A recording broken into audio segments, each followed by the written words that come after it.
Hi everybody, I'm Alia, I'm the Public Services Librarian, and today I would like to introduce you to our very first Kids Creativity Kit.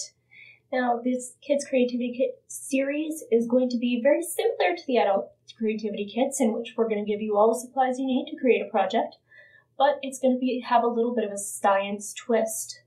So this month we are going to be doing bath bombs. So what you guys are going to get in your kits is you're going to get some cornstarch, you're going to get some coconut oil, some baking soda, some Epsom salts, and some citric acid. Now, for those of you who don't know, baking soda is what's called a base, and citric acid is, of course, an acid. And you might know what happens when you mix together baking soda and vinegar.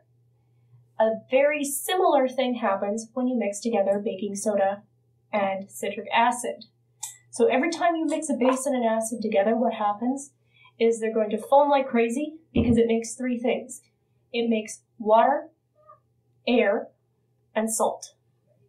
And the kinds of air and salt that it makes will sometimes vary. That's why you don't necessarily always want to mix acids and bases if you don't know exactly what kind of air or gas it's going to make.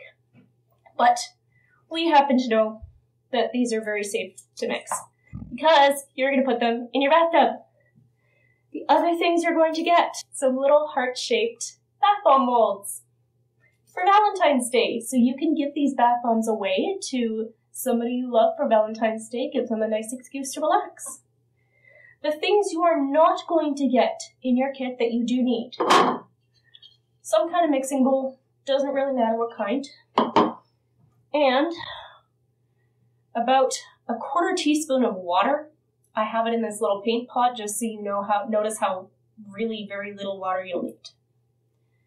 So, what you're going to do is you're going to start dumping baking soda, Epsom salts, citric acid, cornstarch, and coconut oil. First, I'm going to start mixing my dry ingredients. Now you can use a spoon, but I'm going to use my fingers because I think the best science should be just a little bit messy.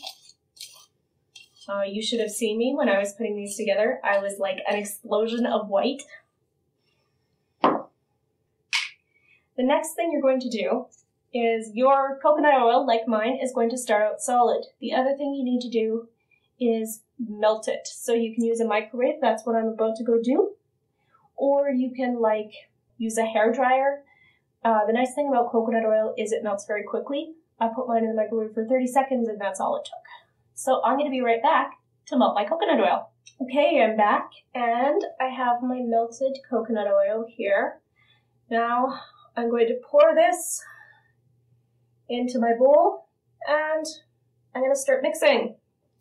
Be careful if you have just done this. Mine feels just kind of warm, but if you left it in for longer, you might want to let it cool a little bit. So I'm going to mix this around with my hands, and at this stage, if you have something like essential oils or colorants, something like that, you might want to put it in. We did not give you any essential oils or colorants because we wanted to make sure everybody could use this, even people with allergies. So this is like pretty mixed in now. That's kind of powdery. And I'm going to add my water, and you want to be very careful about the amount of water you add because the water is what, of course, makes your bath bomb start foaming, and you don't want to foam it up immediately. Oh, hear that? But I'm going to mix this around, and that's created kind of a paste here. And you notice that stopped foaming very quickly. So now I've got my nice little paste here. And I'm going to start stuffing my little dudes. So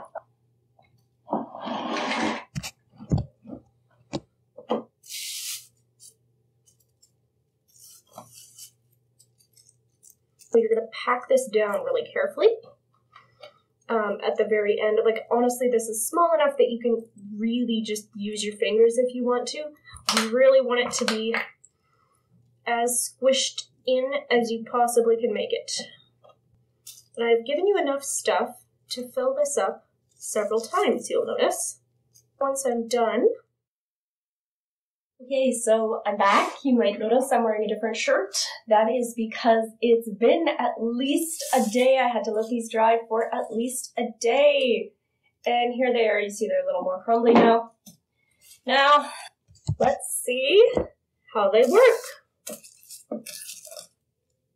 So I'm going to kind of stretch this, see if I can really get this out all in one piece. There we go! Oh, that worked great! Alright, so, this one crumbled a little bit. So, but this one, see, it's pretty perfect. If you wanted to give these out as gifts or something, you might want to give them some colors. I also have this one, by the way. You might have noticed I had a lot left over last time, so off camera I just made kind of a snowball bath bomb. You can certainly do that. But these ones are kind of fun. So, now for the test of truth. Here's my bath water.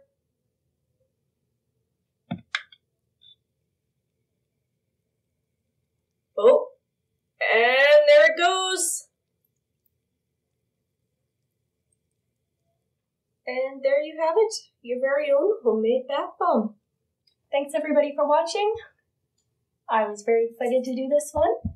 So tune in April when we're going to be doing some little potato light bulbs. Hope to see you then. Bye for now.